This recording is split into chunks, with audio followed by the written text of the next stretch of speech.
De Lotus, Perfume Change, seulement par Bref. Le 19h30, Laurent Mathieu. Voici les titres de l'actualité de ce samedi. Tension au sein de l'athlétisme belge. Plusieurs athlètes de premier plan critiquent ouvertement la fédération et ce à quelques jours des championnats d'Europe en salle. Les explications dans un instant. 250 gilets jaunes ont défilé aujourd'hui dans les rues de Bruxelles. La manifestation n'avait pas été autorisée. La police est intervenue. Nous irons également au Venezuela où une partie de l'aide humanitaire internationale est finalement entrée dans le pays ce samedi aux grandes dames du président Maduro. Certains soldats ont fait défection. Le point dans un instant. Des témoignages également dans ce journal, ceux de victimes d'abus sexuels au sein de l'Église.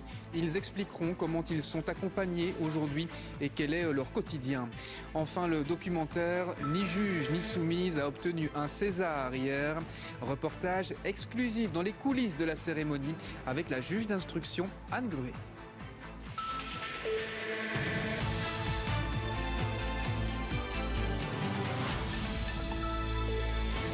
Bonsoir à tous. C'est donc un bras de fer entre la Fédération belge d'athlétisme et plusieurs de ses athlètes, et pas des moindres. Qui a à comprendre que la police les agents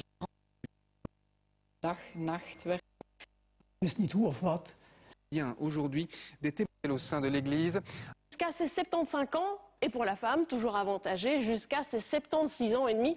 Finalement, si on est une femme, si on vit en Flandre, on a des chances de vivre plus longtemps. Eh bien, Daniel, voilà de quoi vous avez le temps du coup de nous expliquer le pourquoi de ces différences. Oui, en fait, il y a évidemment énormément de facteurs qui jouent.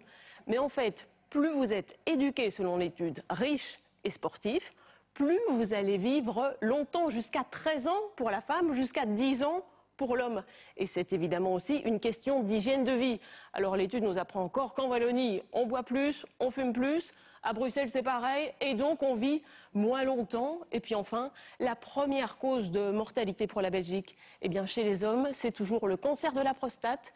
Et chez les femmes, c'est toujours le cancer du sein. Merci beaucoup Daniel Welter pour ce point très complet et très précis en direct. Et puis dans l'actualité également, la poursuite de ce sommet au Vatican visant à lutter contre les abus sexuels au sein de l'Église. Un cardinal allemand proche du pape a aujourd'hui admis que l'Église avait par le passé détruit des preuves sur des dossiers de pédophilie. On l'écoute. Des dossiers qui auraient pu documenter les actes terribles et en nommer les responsables ont été détruits. Certains n'ont même pas été créés. Plutôt que les auteurs de ces actes, ce sont les victimes qui ont été contrôlées et on leur a imposé le silence. Les procédures prévues dans le cadre de la poursuite de ces infractions n'ont pas été respectées de façon délibérée. Oui, des abus sexuels qui, vous le savez, ont également eu lieu au sein de l'Église belge. 1054 victimes se sont manifestées depuis 2010. Le dossier de ce journal est donc ce soir consacré à 3 hommes abusés par des prêtres dans leur enfance. Ils ont accepté de répondre à nos questions. Comment ont-ils été pris en charge? Quel est leur quotidien aujourd'hui? Des témoignages rares récoltés par Benjamin Carlier et Aline Jacobs. J'avais 10 ans et j'étais enfant de chœur à l'église. C'était un prêtre qui était assez jeune, c'était sa première paroisse. 3 visages, 3 victimes d'abus sexuels. Emmanuel, Joël et Marc ont accepté de nous confier leur histoire.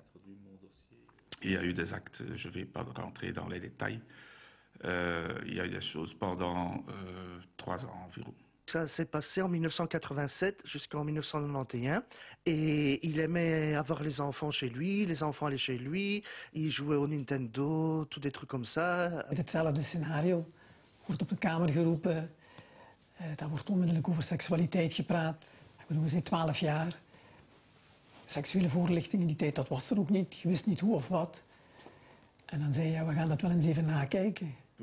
Des abus sexuels qui sont devenus un véritable fardeau et dont il est difficile de se défaire. Je connais quelqu'un qui m'a dit, où le prêtre avait aussi fait des avances et il a été le dire à ses parents ne voulaient même pas le croire. Parce que ses parents disaient que ce n'était pas possible, le prêtre ne ferait jamais ça. Et malgré tout, ça s'est passé, donc, mais moi aussi, j'en ai pas parlé pendant 40 ans. Elk weekend als ik terug moest gaan, heb ik overgegeven Ik had buikpijn, ik had diarree. Mijn punten gingen ook heel fel naar beneden. Ik was altijd een goede leerling geweest. En toch, mijn moeder heeft dat nooit begrepen eigenlijk. Door de dader, door de priesters, wordt eigenlijk laten uitschemeren dat jij ook fout bent. En dat krijg je een heel verwrongen situatie. Je gaat je geen slachtoffer meer voelen, maar je gaat je bijna dader voelen. Joël, quant à lui, a tenté de prévenir des membres de l'Église, mais sans succès. À 17 ans, j'en avais parlé à l'évêque auxiliaire de Namur et il ne m'a jamais répondu. Ils m'ont pas aidé. Et alors, étant dit qu'ils ont protégé le prêtre sans arrêt, ils lui ont mis une autre paroisse. En avril 2010, l'ex-évêque de Bruges, Roger Vengelu, reconnaît des abus sexuels sur plusieurs enfants. Un scandale qui sera comme un déclic pour certaines victimes. Des points de contact sont mis en place par l'Église. Le but, indemniser les victimes. Marc s'est tourné vers l'un de ces centres et a reçu 4 000 €. Je n'ai jamais vu un évêque.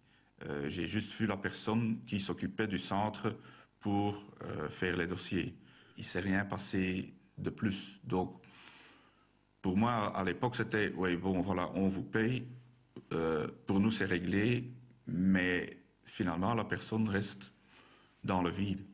Pour moi, le plus grand but, c'était d'être écouté. Marc estime que l'Église écoute davantage les victimes aujourd'hui.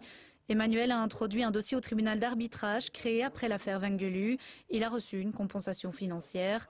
Joël s'est tourné vers la justice. Il a gagné son combat contre son agresseur au civil.